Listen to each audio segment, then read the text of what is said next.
Everybody wants to get out. Lewandowski scored! Gareth Bale with a moment of absolute magic. Welcome everyone to another episode of Football Armchair Experts, where we pretend to know everything, but actually we know nothing. We said we were having a break, or maybe we will go on a sabbatical for an unspecified period of time, but we are back just after 1 week. Maybe we couldn't get ourselves away from our YouTube channel because there is a big European-wide competition coming up. No, I'm not talking about the Eurovision Song Contest that has just gone by. We're talking about the Euros that has been postponed to this year. We've waited an extra year to finally reach the Euro 2020. Liverpool fan Imran, Chelsea fan Robin, Newcastle fan Manjun, and I myself Mark. But I know Manjun is a Portuguese fan or fan of Portugal because he's wearing his new Portugal jersey. I've supported Italy since young. I'm not quite sure if Robin or Imran have any inclination towards any countries in Europe, or maybe they support a team outside Europe. I don't have any. I always watch it as like a neutral party. Outside of Europe, normally it's Brazil. But okay. Europe then is France. Just because their jersey is the nicest to me. Although this year one a bit not so nice though, the horizontal stripes, but yeah, that's why the previous ones were better. a lot of other football YouTubers have all been talking about their different predictions. They've been using the different brackets online to go and predict who would become the winner of the Euros. Of course, you go through the group stage where there's 24 teams, 6 groups of 4. The top 2 of each group and the 4 best third place finishers would go to the knockout stage. And then that's where there's the round of 16, the quarterfinals, semi-finals, and then the final. Each one of us will take turns to show you our different brackets. So first, we can start with Robin's Group A. We'll be going group by group. Italy and Turkey. I think Italy, quite a straightforward group for them, just because of their experience. I think Italy defensively are still pretty good. Like their reputation still stands. They just need to win 1-0 and they'll be through quite comfortably. And then Turkey, Wales, Switzerland, honestly not enough quality to make it past this group, to be fair. But if I had to pick, I pick Turkey over the rest because I probably think that Turkey have a great, better team chemistry than the rest. Wales is probably reliant on Gareth Bale, that's all. Switzerland, I don't even know who they have left. Yeah, so that's my Group A. Actually, I have the same top 2, but I have Switzerland and then Wales. To me, Italy, they're very lucky to be in this group because I feel they have a lack of quality up front. Like, I personally do not believe in Immobile and Andre Belotti. I feel that they should have bought Moises Kean up front. Oh, interesting. Okay. Yeah. So, but then based on their squad, their front, like Keza, Insigne, should be able to be top. Then for Turkey, I don't know a lot of their players also because I don't know how to pronounce all their names. It's okay, you can try. We apologize for our mispronunciation first, so don't bother to search in the comments. That's based on the fact that they feel very grit and grind, that they can grind it out. And from what I know, their defense is solid, so they are second for me. For me, it's like Switzerland. They are the team that always have the plethora of like Bundesliga players, but then somehow like they can't perform. I don't know why. That they are forever like relying on Shaqiri. Despite the fact they have other players besides Shaqiri, then they still rely on Shaqiri. So, not much hopes for Switzerland. And for Wales, I'm thinking they do have Premier League players. They do have like Daniel James. They do have Harry Wilson, and other lower tier Premier League players like we don't know like Ben Davies. If Aaron Ramsey is even still alive, yeah, he is. And the fact that Sam Vokes and how Robson Kanu will not be there to save them anymore. So I don't think they will make an impact in this one. So for me, it's Italy, Turkey and Switzerland. Turkey. Will be the 3. I think Switzerland would be able to beat Wales in this group. Yeah, I think that's the interesting thing about this. Robin mentioned just now the lucky loser. I think the main thing is if they manage to get 3 points, that might be enough to give them one of the 4 places to go into the knockout round. So I guess one thing that probably I'll be looking at in terms of like which third place team will be going through is if the 4th place team is weak enough. I guess in terms of Group A, I think I only put Italy and Turkey through. I felt Wales and Switzerland will probably cancel each other out. So this will be a group where the 3rd place team doesn't go through. Like you say, I think Italy are quite lucky to get this kind of group. It's like easing into the tournament. It helps also that Italy will be hosting this group. So all the games will be at the Stadio Olimpico. I guess, some people have been saying Italy could be a dark horse. I'm not quite sure, but, they are quite solid in certain areas. You know, the defense is of course still their strong suit also. In midfield, of course, there's also Barella coming through. He's now going to partner Verratti and Jorginho in the midfield. So it's quite a solid center midfield also. And, you know, the two wingers, I think like Manjun mentioned just now, you know, Chiesa and Insigne will probably be, you know, better than most sides, you know, other than maybe the top tier squads. But probably what's missing is probably the number 9. But a lot of squads are missing a true number 9 anyway. So I don't think that's going to be a big deal. But in terms of this, I think it's straightforward. It's similar to yours, Italy and Turkey to go through for me.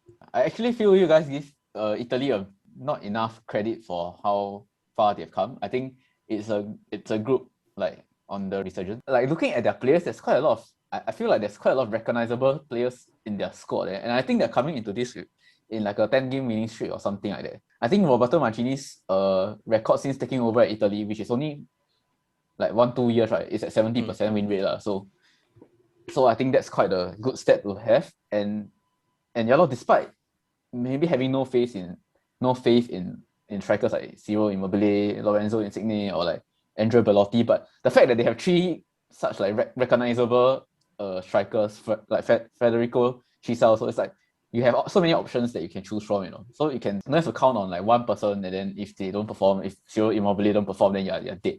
So I feel like they are a possible dark horse coming into this.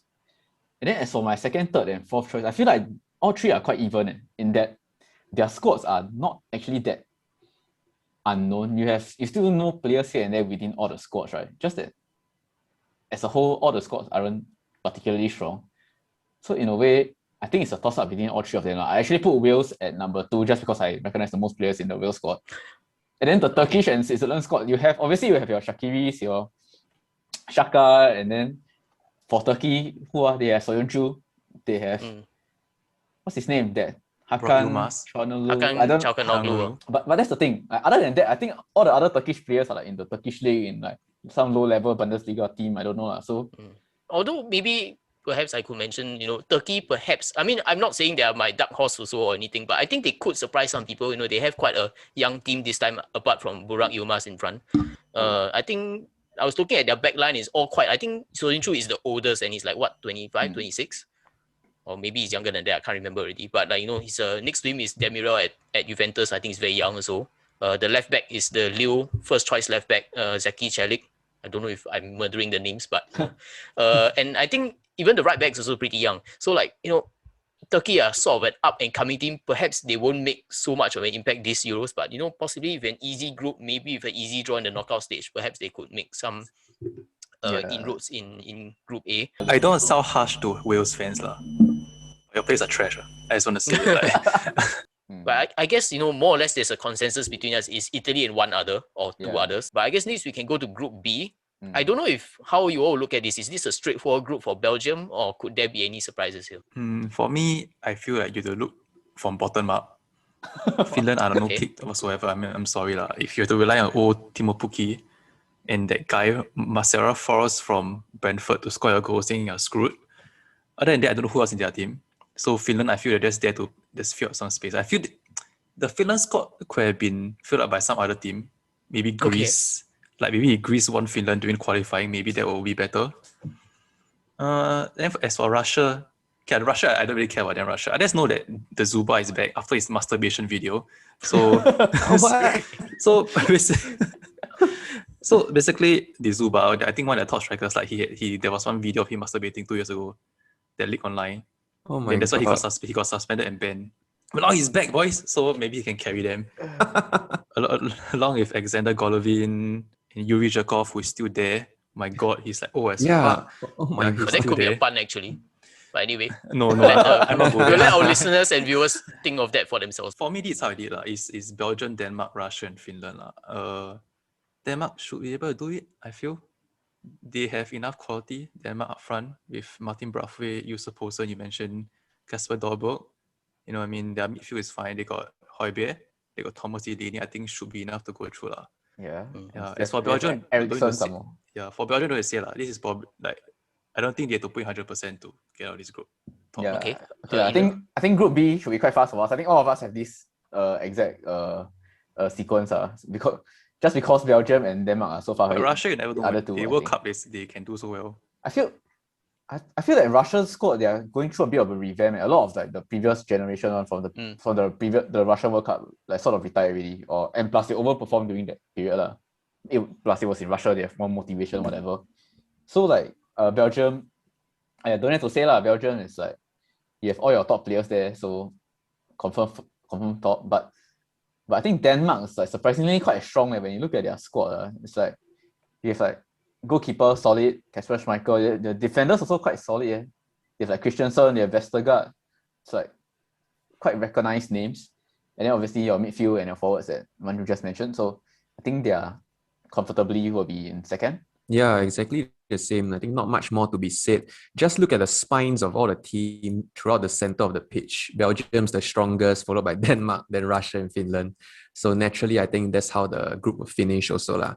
I think for me, perhaps, Manju, you did mention that you think Belgium don't have to put in 100%. Actually, given that, because, the host of each of the groups is quite important, this will be hosted jointly by Denmark and Russia. So, there's possibly a little bit of home advantage for Denmark also.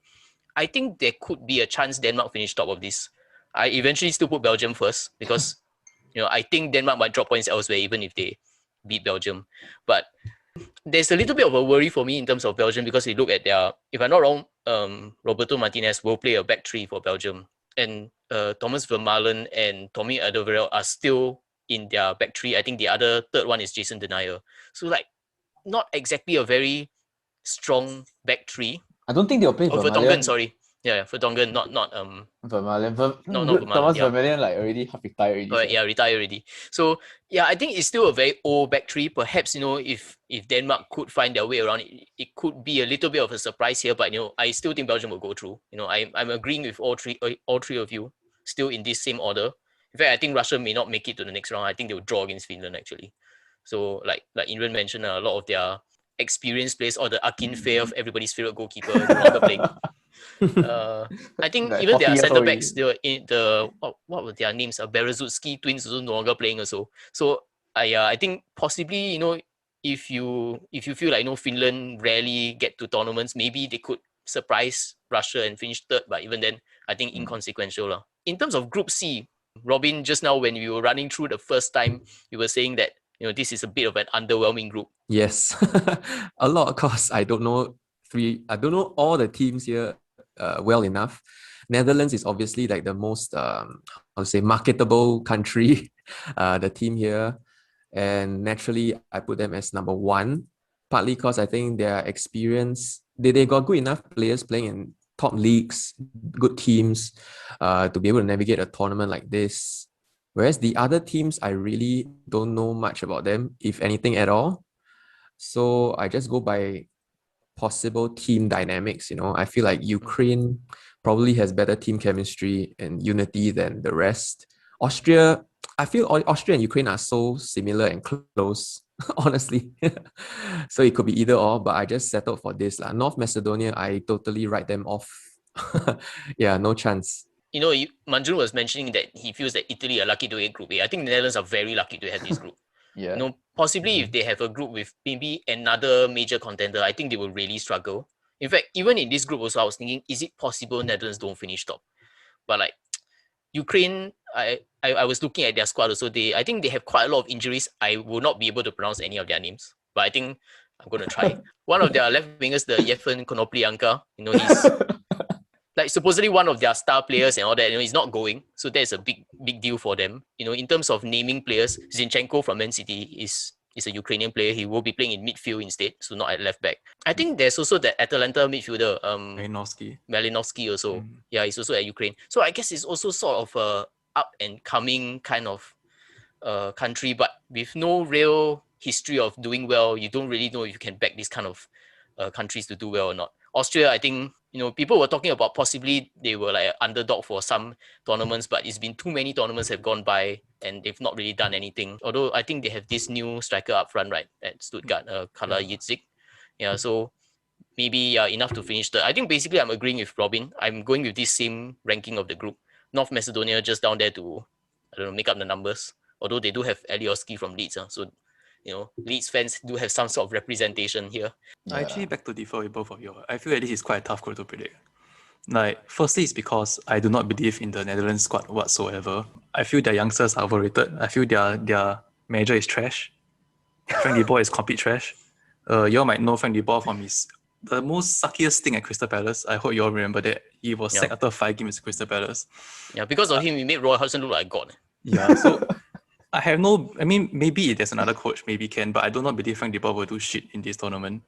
So my top for this group actually will be Ukraine. Wow, because okay. I was quite impressed with their qualifying, because they qualified quite well ahead of Portugal in their group. And I just feel Andriy Shevchenko maybe can do some wonders with this team, because he's the coach now. And then there was a pick between Austria and Netherlands, because I completely don't believe in Netherlands. And I feel Austria, maybe they can do something. Wow, especially if they got their new striker, Sasha Klajic, whatever his name is, from Stuttgart. Maybe he can do something. But I think Austria, they always flatter to deceive a bit. I mean, that during the Arnautovic era, there was some hope. They can do stuff, end up still play like shit. So I feel Austria and Switzerland same pattern. You know what I mean? Just full of Bundesliga players, but they end up they don't do shit. And Macedonia, they got the same players. Goran Pandev. They got Elif Ilmaz in the middle. Oh yes, You that's know from Napoli. Napoli. Other than that, completely nothing. But the reason why I even considered them to even come up with this group is because of Iceland. 5 years ago, no one thought Iceland would do what they did. But the fact is, this is still North Macedonia, so I don't think they'll ever do shit.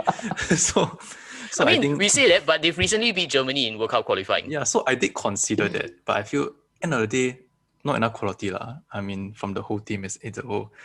So to me, top will be Ukraine, and Netherlands will be second, followed by Austria, who I think will not go through, if I remember correctly. Okay. Yeah, as the third place also. I feel this group in terms of the difficulty and the makeup is quite similar to Group A. In the sense that you have like one top team in Netherlands and then the 3 others who are not very high up. Except for, I think in this case, North Macedonia is a straight write-off, sort of the same as Finland. So they are straight out already. And then Netherlands, I feel like no matter, their manager is shit, so I don't think they'll do well this European Cup. But I feel like looking at their, like the talents that they have, right, it's like you don't even need a coach, you can win this group already. It's like, just go out, run around, have fun also can. Just put Oli in charge. Whatever. Well, we must somehow squeeze Ole into this episode, but okay. I put Netherlands top. I mean look at their squad. And then I actually put Austria as second just because I feel like they have more players playing in the top league than Ukraine. Of course, this is England's group, so it's quite a tough group, I would say. Croatia are World Cup finalists. Czech Republic, perhaps you can say, up and coming. They do have Thomas Souček and Vladimir Sufal after David Moyes brought them to West Ham with his West Ham revolution. Scotland, of course, do have some recognizable names also. But I think this might be the group where perhaps we might agree to disagree quite a bit. I think we can start off with England. I actually have England in top position. I think their squad is the strongest. They are sort of like just a tier below France, right? I mean, a lot of attacking talent. Whether Gareth Southgate can use them properly or not, probably not, which is why I don't think they'll get far also, but minimally should be able to top their group, which is why they're first. And then I put Croatia at second because they were World Cup finalists, but like their squad so freaking old already. You still have to count one 35-year-old Luka Modric to carry you. His back gonna break soon. So I think it's an aging squad. It's in their sunset already. They will still make it into the next stage, but I don't think they'll top the group. So I put them as second. And then third and fourth is between Scotland and Czech Republic. I actually put Scotland as third just because I know more players from Scotland. My position only differs in the third and fourth. Okay, but we start with England. I think young team, super exciting team. Quite a straightforward top of the group for them, as long as the front 4 or 5 fires. The problem is Southgate needs to find his settled top 11. And the problem comes with possibly having some deadwood, with injured players being called up because of their experience to the squad. Could be vital behind the scenes, but on the pitch, they can't be around to save them. So defensively, I think they could still be suspect to mistakes. But this group, not strong enough to punish them for it. So they will suffer later on probably. Croatia, yes, World Cup finalists. They are just going to rely on their experience to carry them through the group stages. Still relying on Perisic, probably the AC Milan dude, Rebic, is it? How to So pronounce? Ante Rebic, he's How still to quite pronounce okay at whatever. 27, 28, so not too Yeah, I think old also. he's probably their main. He's probably gonna be their main goal scorer now. But I think because they're aging, right? I don't think they would be able to come up with such a strong tournament again like they did in the World Cup. But they will still make it through this group lah. Third, I'll go for Czech Republic instead of Scotland because I think Czech Republic still has a pretty decently solid team. They at least have a decent striker. Patrick Schick, I think, is good enough to get some goals. Whereas Scotland, you just look at Scotland's team, the strikers that they bring, like I don't see any of them scoring at all. Right? Che Adams, not a goal scorer. I don't know who is the guy from QPR. And I think Scotland's best players are all defensive minded.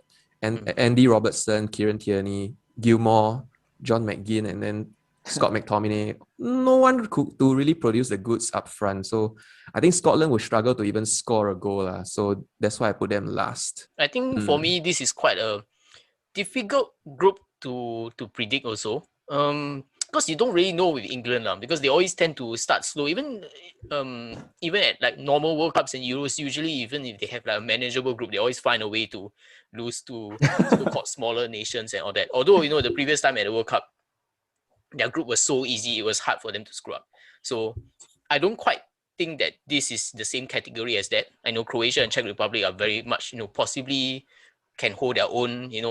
I think the thing that could be a little bit hard to predict is that Czech Republic, because before this season where Souček and Sufa were brought into the Premier League, we weren't really aware of how good these players were because the Czech league isn't very strong or a lot of people don't really know what it's about also.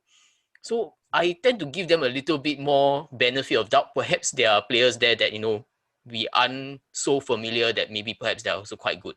Of course, Robin just now mentioned Patrick Schick. Always good to have a reliable number 9. I'm also going to put Czech Republic above Scotland. Croatia, other than Luka Modric, everyone else is at the most still early 30s, so it's still all right. At least luckily they no longer have Supersic in goal.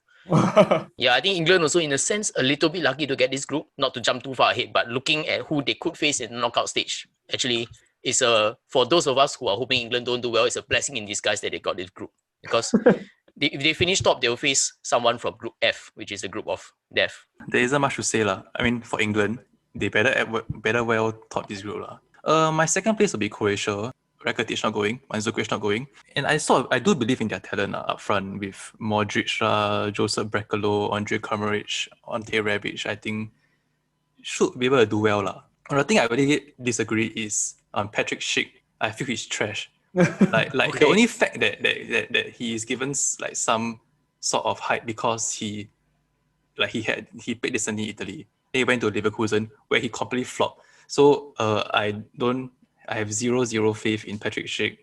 So just based on this and based on their overall quality, like they have good quality in midfield maybe, but based on the fact they do not have a decent number 9, in my opinion, to lead their lines, I think I put them bottom. I'm not too sure. I think in terms of Group E, right, because we were talking about possible flops of the tournament, I think Spain could be, looking at their squad, because they've only brought 24 players, and then like Manjun, when we were talking about, the squads just being announced, and Adama Traore is like, not even the fact that he is in the squad, but I think he's actually being relied on quite a lot. I don't believe he'll start though. It'd be crazy to start Adama. But who else are you going to start over him? I don't see anyone else. Ferran That's Torres the thing. Better. The only guy who plays number 9, is Morata. So I otherwise they're playing false 9 already. Which they tried out with Ferran Torres, and then they also tried with Adama Traore. But I don't know, compared to Spanish teams in recent memory, this is one that's really a bit hard to see where not just the goals are coming from, but it's also a little bit not so inspirational. So you look through the team. Poland and Sweden are not too bad, like Poland, yes, they do have Lewandowski, but he's one of the best strikers around. We're talking about other teams missing a number 9. This is as good a number 9 as you can get. Of course, there's weaknesses in the Polish team. I think defense is probably one area that's not so good.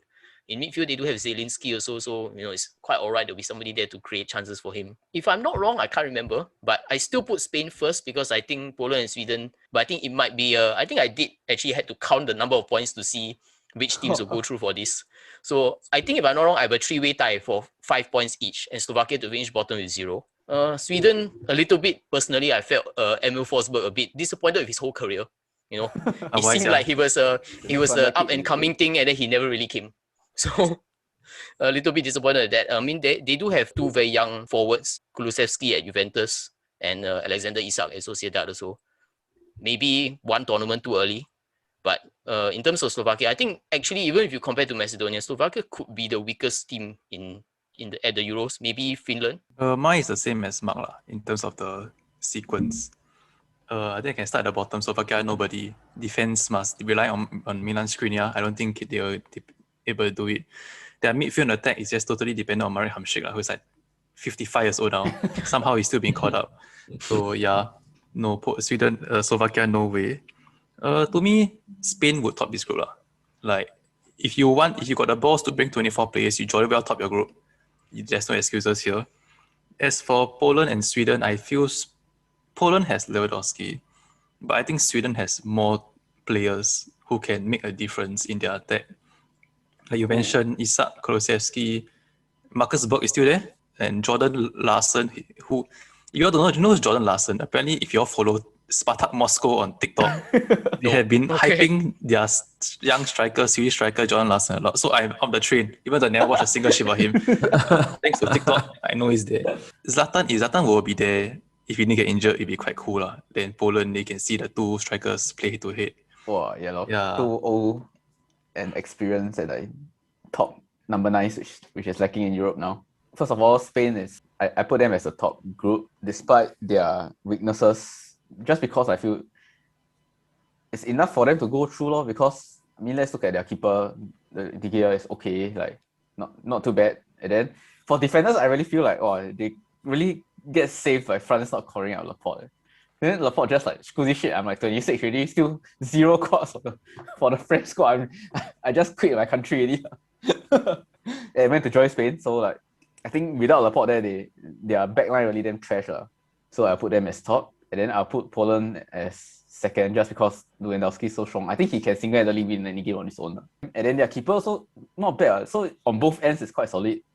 It's like I feel those are I think more of the deciding factor. Robin, I know your current standings are here. You might have to defend your putting Slovakia second. Robin, I still have to hear. But why? How is Slovakia so good? No, I Marek just Hamšík and the always boys. want to come up with a team to cause a lot of upsets. I feel like Slovakia might do it in the group stage, but they will just peter out after that. Honestly, I'm quite ignorant about all these international squads. I'm probably not giving Sweden enough credit at all. They probably should be above Poland as a team, in fact. But this is what I randomly threw out lah. So it is what it is. I'm not going to change it now. Poland, yes, I agree lah. Lewandowski is just a one-man team. He doesn't have a support cast to supply him with enough ammo that he gets in Bayern. So he probably won't get many goals in this competition. Like Poland's not going to do very well. Sweden, okay, that one is really a toss-up lah to me, Sweden or Poland. Even Spain, it's almost like the least Spanish team that we've seen in recent times. Right. We talked about Adama Traore. I think he could be an interesting addition for a tournament type of format, maybe as an impact sub, or just, I don't know, some crazy physical dude that can just bash through defenses, especially when Morata can't score. And I don't know how Moreno will carry his club form into international stage. That'll be quite interesting to see.